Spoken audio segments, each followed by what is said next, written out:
Now, it's the eve of the Jewish New Year. Prayers and festive meals are being prepared across the Jewish world, including in Israel, the world's only Jewish state. However, for Israel's Prime Minister, Benjamin Netanyahu, it's not all celebrations. Our correspondent Jody Cohen takes a look at the challenges facing the Prime Minister in the coming year. The Prime Minister's trial on charges of corruption, fraud and breach of trust continues.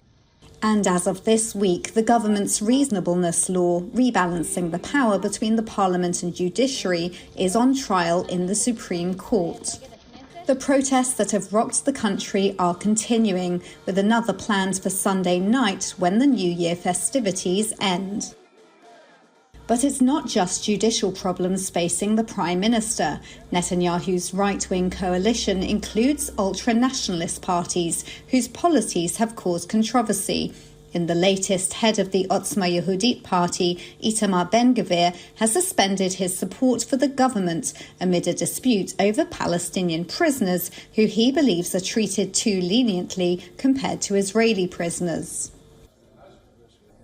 Meanwhile, Defence Minister Yoav Gallant has warned that intelligence shows militant groups planning terror attacks against Israeli civilians over the Jewish holidays. For the first time ever, armed guards are being deployed at all synagogues in Jerusalem. The National Security Council has claimed that Hamas is seeking to kidnap Israelis and of further attempts by Iran to snatch Israeli travellers. Israel is also concerned with Iran's nuclear program and Iran's activities abroad, particularly support for militants in Syria and Lebanon. Another, perhaps unexpected challenge that the Prime Minister will want to keep at bay is the return of COVID. With hospital cases rising, the government has recommended mask wearing for vulnerable groups in closed, busy spaces, such as synagogues over the high holidays. One high school in Jerusalem has even returned to Zoom classes after 38 students and 4 staff members tested positive. However, there is some cause for optimism. Israel's president has suggested that the coalition and opposition have been presented with a potential judicial reform compromise proposal, which he said could end the current crisis. Allow me to expose for a moment what is happening behind closed doors. This proposal has wide support among the coalition and the opposition. Now is the time for resolution.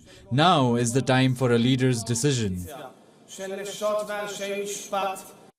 Despite the challenges and mass protests across the country since the judicial reform plans were announced, there has been good news over the past week with the announcement of the India, Middle East, Europe corridor, which was made at the G20 in India.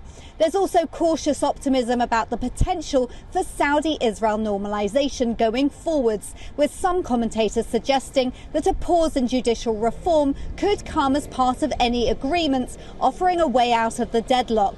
Crucial to this will be the US and Netanyahu's forthcoming meeting with President Biden at the UN General Assembly next week. This is Jody Cohen for WION World as One.